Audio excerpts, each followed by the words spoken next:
रविंद्र रविंद्र तो जी, आखिर ये बेचैनी किसकी बढ़ती नजर आ रही है इस वक्त दिल्ली की राजनीति में?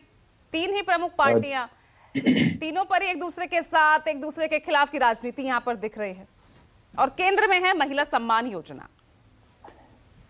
देखिए जी, नमस्कार पूजा जी। केंद्र में महिला सम्मान योजना नहीं है, केंद्र में है वोट। कौन पार्टी किस तरीके से लोगों को बहलाकर फुसलाकर वोट हासिल करते हैं। अभी आरपी सिंह जी ने तमाम सही बातें कही, बस उसमें एक शायद उनसे त्रुटि हो गई कि उन्होंने कहा कि हरियाणा में भी उन्होंने वो योजना लागू कर दी।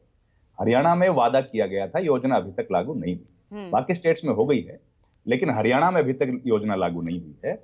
और जहां तक आम आदमी पार्टी की जिस योजना की हम लोग बात कर रहे हैं, और भाई राजीव चले गए, उन्होंने बिल्कुल सही बात कही है कि हर पॉलिटिकल पार्टी ने अब को एक पॉलिटिकल टूल बना लिया है, और उसके हिसाब से ही राजनीति जो है वो चुनाव मैदान में आगे लेके जाते हैं, और उसके हिसाब से वोटर्स के जेब में डायरेक्टली जब पैसा चला जाता है तो उससे इस बात का एहसास होता है कि कुछ बेनिफिट जनरल चुनाव में होता होगा।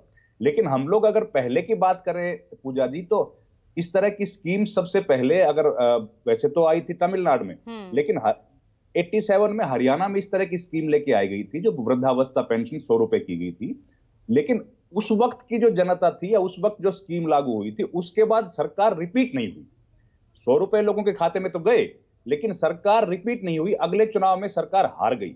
लेकिन अभी जिस तरह से पॉलिटिकल पार्टीज कर रही हैं कि इलेक्शन के घोषणा से केवल 1-2 महीने पहले या 3-4 महीने पहले लोगों के खाते में पैसा डाल रहे हैं, उसका रिफ्लेक्शन जो होता है वो कहीं ना कहीं जो पॉलिटिकल पार्टी सरकार में है उसके पक्ष में होता हुआ दिख रहा है। तो या एक जनता के अंदर भी जिस तरह का बदलाव है वो भी स्पष्ट तौर पर दिख रहा है।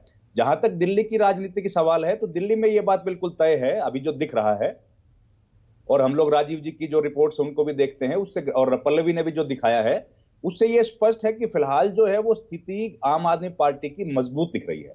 और आरपी सिंह जी की पार्टी और टीना जी की पार्टी दोनों कोशिश कर रही हैं कि किसी तरीके से उनको इस बार सत्ता से बेदखल किया जाए।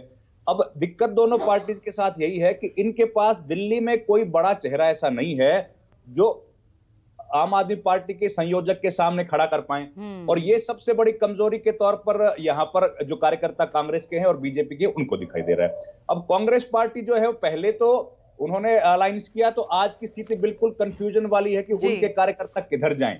और ये जो दिक्कत है, और बीजेपी की जो स्थिति है उनकी है कि अगर प्रधानमंत्री को एक बार फिर से एक चेहरा बनाकर अरविंद केजरीवाल के सामने उतारा जाए, यानी तो सब अपने अपने जो है यहाँ पर दाव चलाने की कोशिश कर रहे हैं। समय आज मेरे पास इतना ही था। बहुत बहुत शुक्रिया इस चर्चा में जुड़ने के लिए। आज ब्रेकिंग विद एजेंडा में इतना ही। नमस्कार।